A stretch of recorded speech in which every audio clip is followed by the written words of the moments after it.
بسم اللہ الرحمن الرحیم۔ شروع اللہ کا نام لے کر جو بڑا مہربان نہایت رحم والا ہے۔ انسان کس جال میں آ چکا ہے، کر لوں گا توبہ سوف اتوب، بڑی زندگی پڑی ہے، مانگ لوں گا اللہ سے معافی۔ فرماتے ہیں وہ اپنے ارد گرد کے ماحول کو دیکھے، اپنے رشتہ داروں کو دیکھے، اپنے عزیز اقارب محلے داروں کو دیکھے۔ بہت سے ایسے نوجوان تھے جو اچانک ماں باپ کو جدائی دے کے چلے گئے۔ گھر کا سربراہ تھا، جس سے گھر چل رہا تھا، دنیا چھوڑ کے چلا گیا، بچے یتیم ہو گئے۔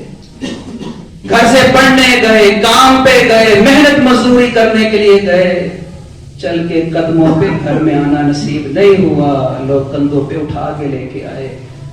فرماتے ہیں بندہ غور کرے، سوچے، اللہ سے ڈرے، اللہ کہیں میرا نام بھی تو ان لوگوں میں نہیں لکھ دیا تو نے اللہ جن پہ اچانک موت آنی ہے، جن پہ اچانک تیری پکڑ آنی ہے، جنہوں نے اچانک فوت ہو جانا ہے، یا اللہ کہیں میرا نام تو ان میں نہیں لکھا ہوا جن پہ اچانک موت کا معاملہ ہو جائے۔ عبداللہ ابن عمر فرماتے ہیں نبی علیہ السلام نے ان دونوں اپنے ہاتھوں سے میرے کندھوں کے اوپر ہاتھ رکھا اور آپ صلی اللہ علیہ وسلم فرما رہے تھے یا عبداللہ کن فی الدنیا کانک غریب، اے عبداللہ یہ دنیا کی زندگی ایسے گزار جیسے ایک مسافر ہوتا ہے۔ اس دنیا پہ ریج نہ جانا عبداللہ، اس دنیا کو اپنی منزل نہ سمجھ لینا، یہ دنیا تیری منزل نہیں ہے، یہ تو مسافر خانہ ہے، یہ سرائے ہے، اور حقیقت بھی یہی ہے۔ ہر روز نئے مسافر اللہ بھیج رہا ہے، اور جو پہلے سے موجود مسافر ہیں اپنا سفر پورا کر کے اللہ کے پاس جا رہے ہیں۔ آج آپ کے سامنے شاہد خان صاحب کی والدہ اللہ کو پیاری ہو گئی، اللہ ان کی مغفرت فرمائے۔ اللہ انہیں صبر پتا تھا انہیں، یا اس ہماری ماں کو پتا تھا کہ میرا آخری روزہ ہوگا، 10واں جو میں نے رکھنا ہوگا، میری زندگی میں آیا تھا، کسی کو نہیں پتا۔ میرے ساتھیوں، جب کبھی یہ سوچ آئے نا عمرہ کر لوں گا پھر داڑھی رکھوں گا، بس بچیوں کی شادی ہو جائے پھر رسول کی سنت رکھ لوں گا میں، یہ اپنے ذہن میں لے کے آؤ، یہ علاج کرو، اللہ کہیں میرا نام تو میں نے لکھ دیا جن پہ اچانک موت آنی۔ عبداللہ زندگی ایسے گزار جیسے تو مسافر ہے، او عابر سبیل، یا اپنی زندگی عبداللہ تو ایسے گزار تو یہ سمجھ کہ تو ایک راستے کی ایک طرف کھڑا ہے، ایک سائڈ پہ کھڑا ہے، اور تو نے محض اس راستے کو عبور کرنا ہے، اس سڑک کو کراس کرنا ہے۔ فرمایا عبداللہ یہ ایک طرف تیری زندگی ہے اور دوسری طرف تیری موت ہے، اتنی سی تیری زندگی ہے۔ اور یہی عبداللہ ابن عمر فرمایا کرتے تھے کہ جب صبح ہو جائے شام کا انتظار نہ کیا کرو۔ کئی لوگ ایسے تھے صبح ہوئی جب شام ہوئی قبروں میں جا چکے، شام ہو جائے صبح کا انتظار نہ کرو۔ بہت سے ایسے لوگ تھے جنہیں رات تو گھر میں نصیب ہوئی، بچوں کے پاس، بیوی کے پاس، ماں باپ کے پاس، جب صبح کا سورج نکلا وہ اپنے رب کو حساب دینے کے لیے قبر کی اندھیری کوٹھری میں جا چکے تھے۔ مت انتظار کرو کہ اللہ سے معافی مانگ لیں گے۔ اور فرمایا کرتے تھے کہ مجھے اللہ کے رسول نے فرمایا تھا عبداللہ زندگی میں تو ہمیشہ اپنے آپ کو مردہ شمار کرنا، مردہ مرا ہوا سمجھنا۔ اب دیکھیں اگر ہم اپنے آپ کو سمجھیں کہ جیسے ہم زندہ ہے ہی نہیں تو جو ہم کر رہے ہیں ہم یہ کریں گے، جو ہم کر رہے ہیں ہم یہ کریں گے۔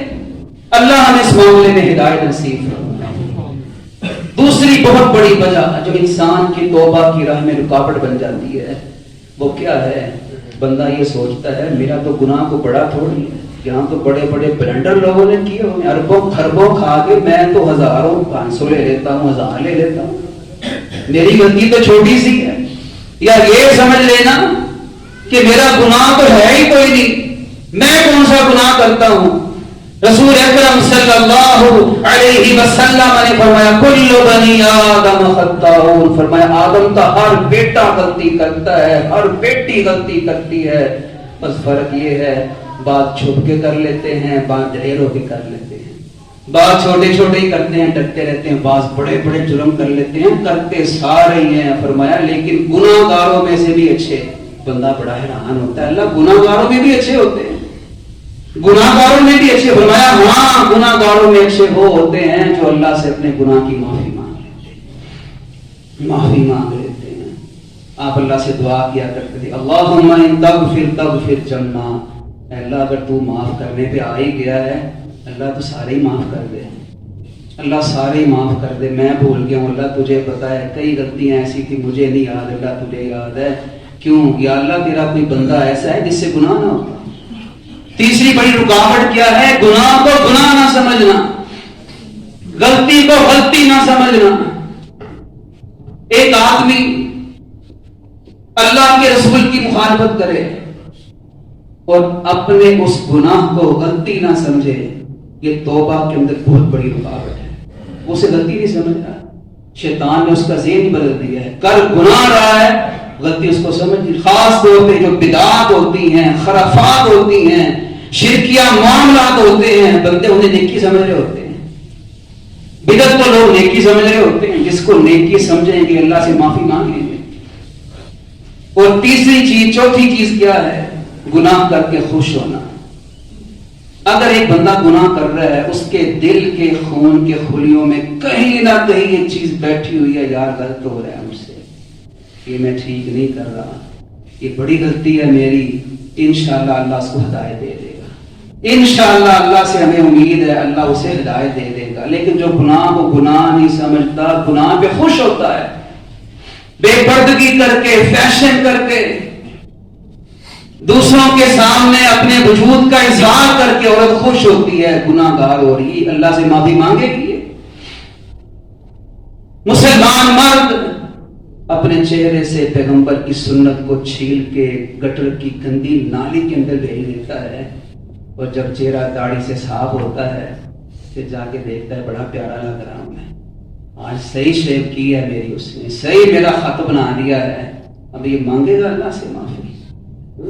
مانگے گا اللہ سے معافی؟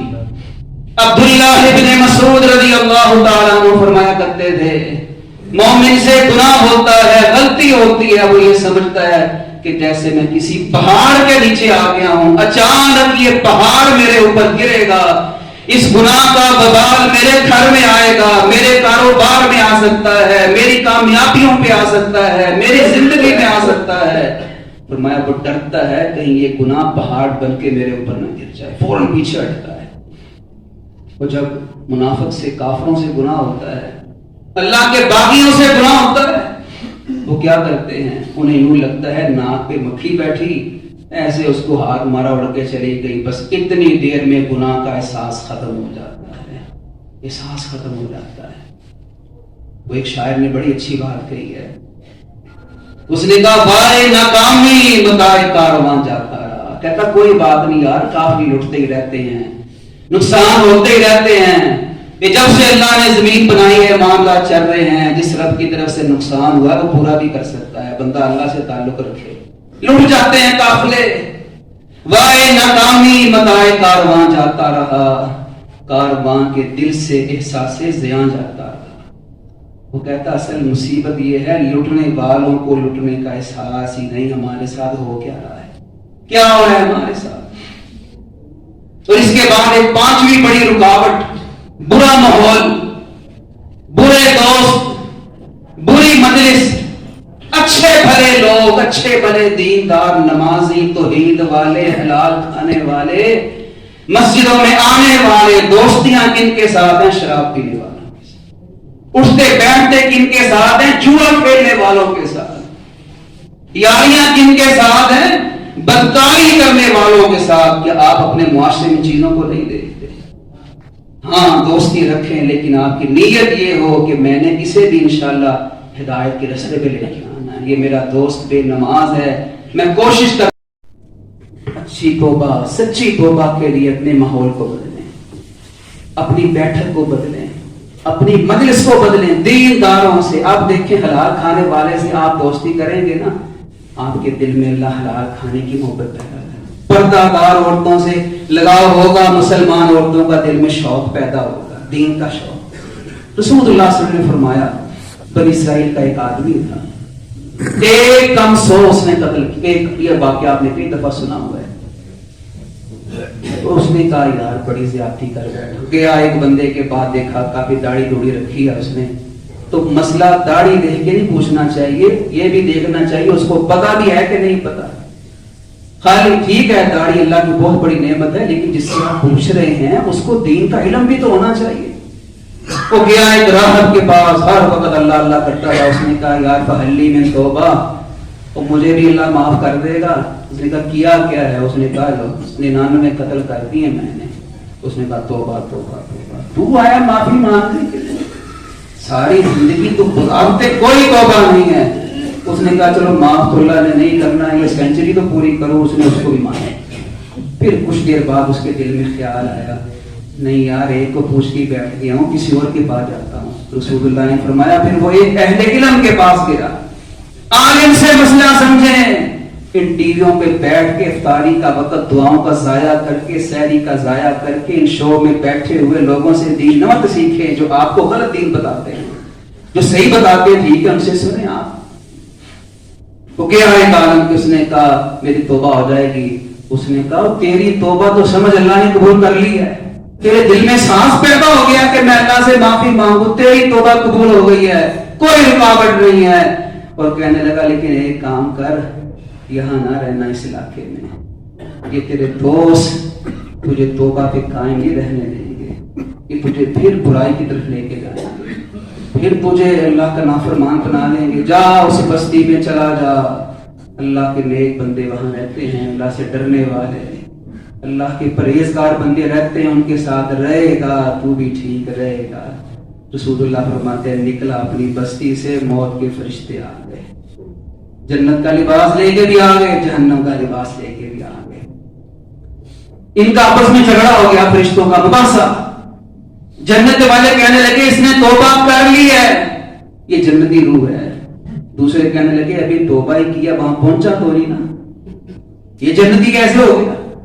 یہ سارا اللہ کے حکم سے ہی ہو رہا تھا نا، اللہ نے ہمیں سمجھانے کے لیے کیا. تو کہتے ہیں اللہ نے دیکھا نا فرشتے بحث کریں. اللہ نے فرمایا آپس میں کیوں بحث کرتے ہو؟ کی سولہ من الارض کما قال، فرمایا زمین کو ماپ لو، دیکھو ماپو زمین کتنی ہے. اگر پیچھے زیادہ چھوڑ آیا جنتی ہے، آگے زیادہ پڑ گیا جہنمی ہے.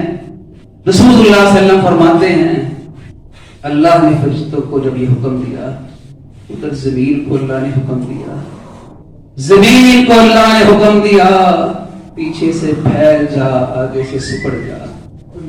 زمین پیچھے سے پھیل گئی، آگے سے سپڑ گئی. 100 قتل کرنے والا سچا تائب، فرشتے جنتی لباس میں اس کی روح لے کے اللہ کے پاس چلے گئے.